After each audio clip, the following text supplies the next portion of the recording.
So today we're going to be using synthetic substitution to evaluate f of x when x equals 3. Normally when we use this term evaluate, what we mean is we're going to take our x value and we're going to plug it into our function. And we're going to plug in 3 for every single one of these x's and then use our order of operations to solve for this entire equation, and it'll get us a number. Now we're going to be using synthetic substitution, and I went ahead and I wrote out our steps up here. These are going to be our steps. And it's going to help us navigate through this process because it's a little bit random if you haven't seen it before. So first we're going to write out the coefficients for the variables, and it needs to be in descending order. What I mean by that is this. If I look at my highest variable, my largest degree here is 4, meaning I have an x to the 4th power as my largest, next largest x to the 3rd, next largest x, and then my next largest, this is really just a ones term, 8 times 1.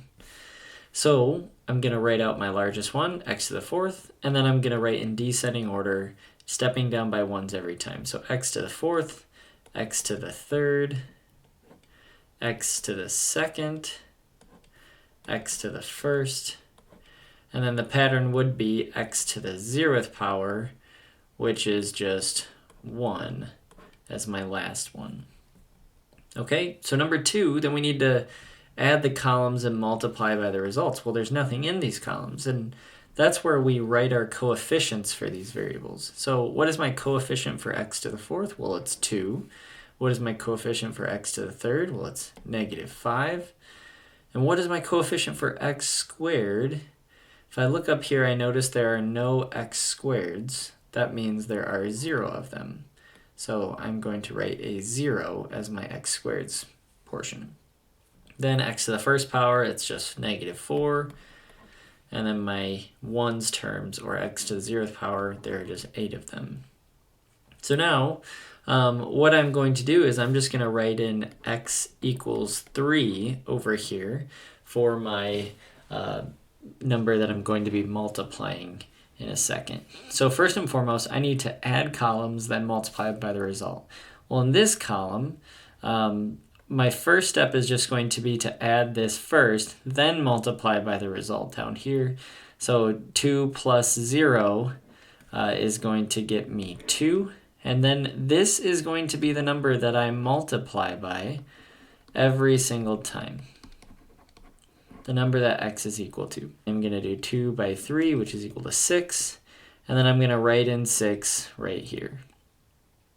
And then I'm going to take -5 plus 6, and that's going to get me +1. And again, I'm going to multiply by my x value. So I'm going to do 1 times 3, which is equal to 3. And so I'm going to write in a 3 here.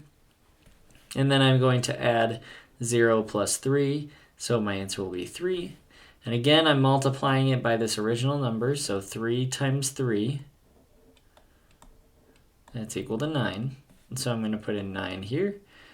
And then I'm going to plug in -4 plus 9, and that's going to be +5. And when I multiply that by 3, I get 5 times 3.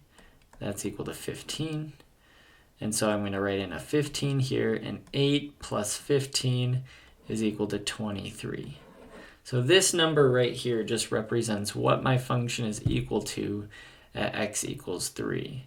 So I could write as my answer f of 3 is equal to 23, and that would be my final answer.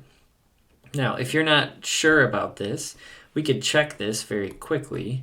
If I wrote f of 3, I can use my normal substitution method, and I'm going to write in my function 2 times x to the 4th, well, 3 to the 4th here, and then -5 times x to the 3rd, which x is 3, so it's 3 to the 3rd, -4 times x, which is 3, and plus 8. And so if I go ahead and do some simple algebra here, this is 2 times 81 plus 8, which is equal to 23. So this kind of verifies our answer. If you want to check your answer, you can always plug this in this way. But this synthetic substitution model actually is quite simple once you get the hang of it. This is really all it is. So I'm going to put another example of this model where I go through it quicker without explaining every single step. If you want to check that out, go ahead and click the video that I'm going to put on the screen right now if you want to refine your skills by looking at another example. If not, thanks for watching. Have a great day.